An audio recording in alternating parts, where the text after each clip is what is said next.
Sebagai hukum dasar, UUD 1945 berkedudukan sebagai sumber hukum dan merupakan hukum dasar yang menempati kedudukan tertinggi.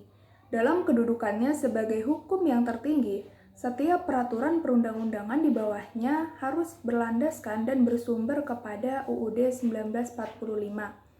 Dengan demikian, UUD 1945 mempunyai fungsi sebagai alat kontrol atau alat mengecek apakah norma hukum yang lebih rendah yang berlaku itu sesuai atau bertentangan dengan ketentuan di dalam UUD 1945.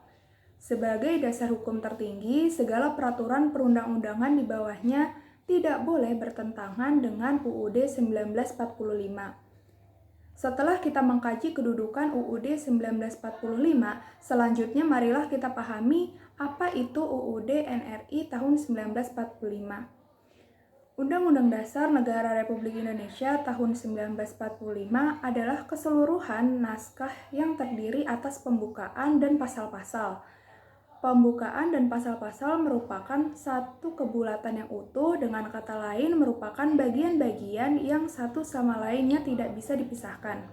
Lebih jelasnya tentang sistematika Undang-Undang Dasar tahun 1945 tergambar sebagai berikut ini. Yang pertama, pembukaan. Di dalam pembukaan terdiri atas 4 alinea. Lalu ada juga pasal-pasal. Sebelum diubah menjadi 16 bab, dan setelah diubah menjadi 21 bab. Sebelum diubah terdiri atas 37 pasal, setelah diubah menjadi 73 pasal.